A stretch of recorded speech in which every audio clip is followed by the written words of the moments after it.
guys, it's Kate here with Life the Mundane, and today we're going to be talking about why did I choose to do writing and rhetoric for my teenage son. We're going to be walking through this, and yes, I'm going to be sharing why we chose to do this for my child and specifically for my older child when this is typically geared for 3rd to 4th grade. But even if you're using this with a 3rd to 4th grader, this video will still be helpful because it'll share with you guys sort of the basic elements of what's involved in this curriculum and why it might be a good choice for you, even if you're using it with a more age-appropriate level. Again, I use that very broadly because homeschooling is about meeting your child where they're at and not worrying about grade level. So with all that being said, let's get started. Okay, so Writing and Rhetoric is the writing curriculum put out by Classical Academic Press. And we love Classical Academic Press when it comes to their logic curriculum.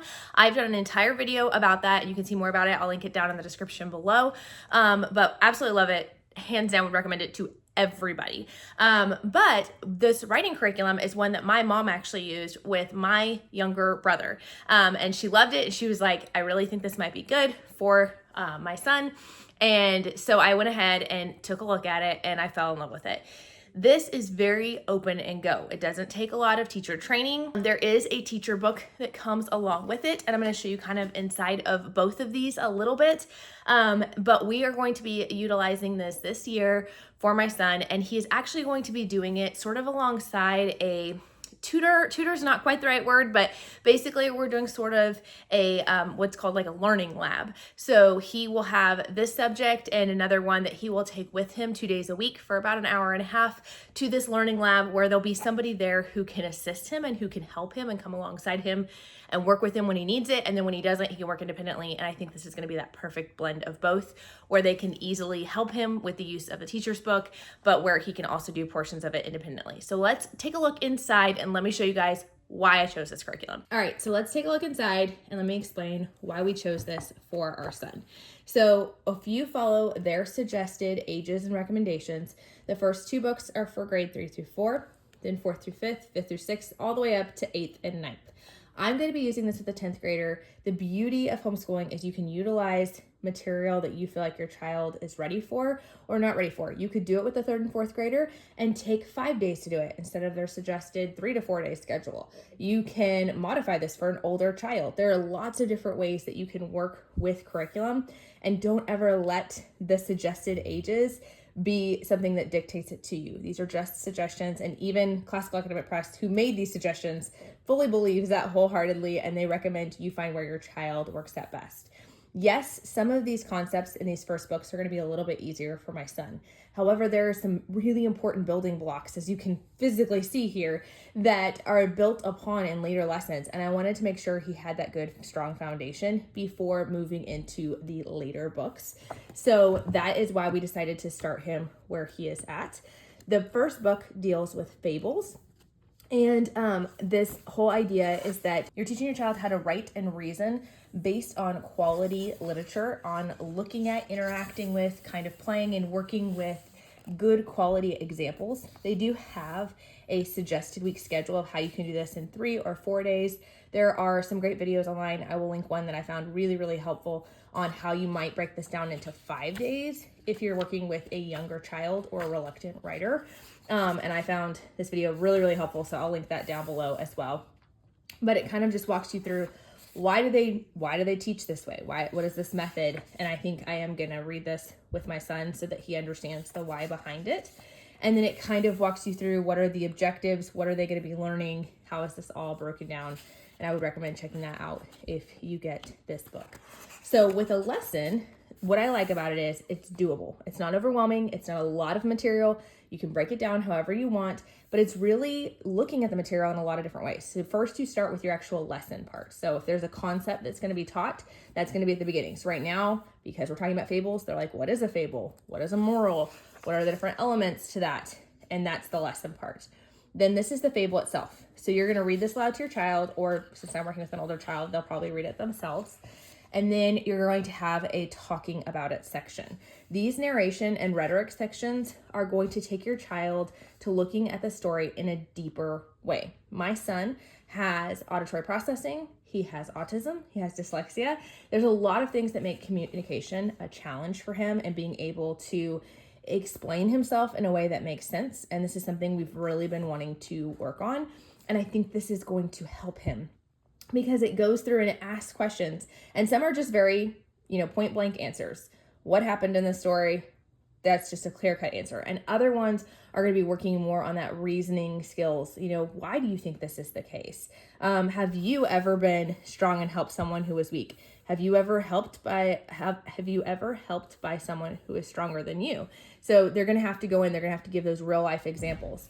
Then they're going to go deeper. This is an area where you're going to be going into the passage a little bit more. You're going to be looking at, can you identify the one sentence within this story that tells what the main point is, right? That captures the main idea. You're going to look at what is the moral for that story. You're going to look at different vocab words. So the word timid, this is what it means. It even gives you the Latin definition of it. So they say, the mouse is being described with an adjective timid. What's another one that might describe them? And so it gives them some more examples. So it works on a little bit of grammar in here. It works on a little bit of vocabulary. It's going to have them circle the adjective that best describes the lion. So I really like the fact that it's working with all those different elements. And then it goes into the writing. Now with the writing section, they have a copywork section where they're really working on writing it neatly. So this is going to be fantastic where they're going to copy down this sentence. I think as they get into later pages, later lessons, that copywork section gets a little bit longer. And so they might have more things to copy or larger sections to copy. And then in the dictation, in the teacher's book, you will see that for every lesson, there is a dictation section.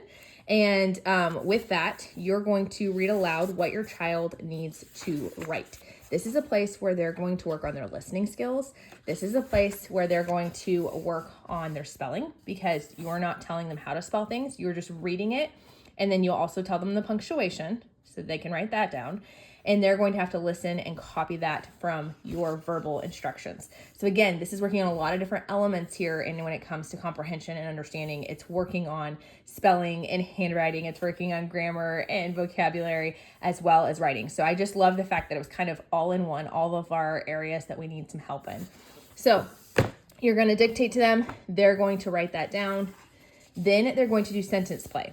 This is going to be interesting because my son is more black and white and more concrete thinking, even at an older age. This idea is that you're going to take a sentence that's already in the story and you're going to change it up. So you're going to mix up what it says. Sometimes you're going to, like here, this was the original sentence. The lion laughed so hard that the whole ground shook. Here, you're going to change it to two other options that there might be.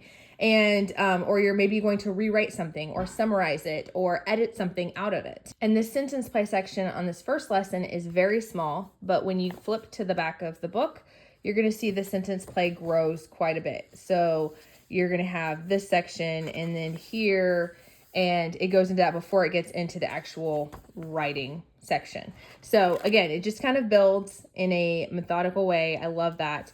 And it makes it easy for them to be able to kind of feel confident in what they're doing.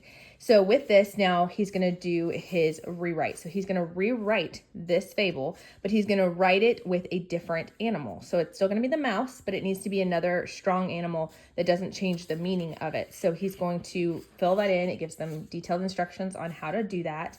Why do you suppose changing a famous story can be helpful in the way to learn how to tell our own stories?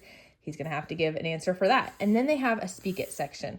So with this is either going to be for them to verbally share how they changed the story and to read it out loud. So working on kind of those presentation skills, or sometimes it will be that they're going to recite a poem or other things. So I just think that this is going to be working on a lot of different skills that all build on each other to help you make you a better, effective communicator.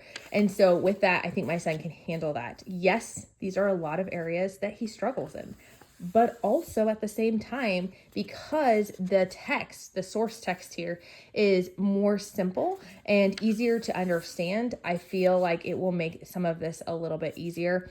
We're hoping to be able to do this at a slightly accelerated level, but if we can't and we need to do this 3, 4, 5 days a week, that's okay. And we will do that and we will take whatever we need. I do like the fact that in some of the other lessons in the talk about section, they're not just talking about the specific fable. They're also bringing in picture elements to it where they're going to be looking at an illustration and answering questions based on that. Like, how do you extrapolate information from an image. So this one in particular, they're talking about this giant word, which I have not double checked my pronunciation on it, but anthropomorphism. I don't know. I'll look it up before I teach it to my son. Don't worry. But, oh, I see. It's broken down here. Anthropomorphism. We'll work on it. But it's a long word and it means something really simple. It is the idea that a human changing form. So whenever a storybook animal acts like a human being, that's what this is. And it's whenever an animal talks or wears clothes or smokes a pipe or eats with a fork, that's this concept. So with here, they're going to look at these two pictures and they're going to be like, hey, which one illustrates better this concept? And so I like the fact that, again, we're looking at things with multiple different elements. I think this is going to help him grow exponentially. And I really think that for a child who struggles, coming at it from all these different angles, working with it and breaking it down into these bite-sized steps, it's what's going to help them to grow. And again, it's very easy to teach from my understanding. This is the teacher's manual and everything that is here is in his book. If it is in white, that's in his book. In the gray is notes for the teacher. So I really think this is helpful, that as a teacher, it's going to give you everything you need plus more, right? So these are the dictation things that you're going to read carefully. Here are potential answers that they might put in. There's also these elements at the end that give some additional notes. Anywhere in the teacher's book that you see a TE, so like right here, TE, you can go back here and that means that there will be something on that notes page to kind of give you more information, and you can always take notes yourself. It's fairly open and go. I would personally think you would want to kind of glance over the gray boxes before you jump into the lesson just to make sure that you understand, but it's very, very, very simple and laid out really, really well. So I'm really excited to be able to dive into this with my son, to be able to utilize with them, and I will make sure to update you guys. So overall, I think the ease of use, I think the fact that it is broken up into bite-sized pieces, it is really looking at every single element of communication, from that processing, that comprehension, to the handwriting, to the wordplay, to the actual physical writing and more is going to be involved in this book. The fact that it is open and go is really helpful and easy to transfer, whether it's me teaching it or his tutor working with him teaching it, is going to make it an ideal process for him. And then the fact too, that even though I'm using a younger level, it is not babyish. Yes, it's using fables, but fables are classic stories. They're not, a lot of colorful little kid illustrations. It's not demeaning in some ways. And so I think that this will work well. I will be sure to update you guys and give you a full review once we've done at least a semester's worth of work. But I wanted to go ahead and let you guys know why I was doing it and give you a little look inside. Let me know down in the comments if you've done this curriculum with an older child. I would love any tips or tricks that you have. And if you want to see other things that we are doing this year in our homeschool, be sure to check out this playlist here.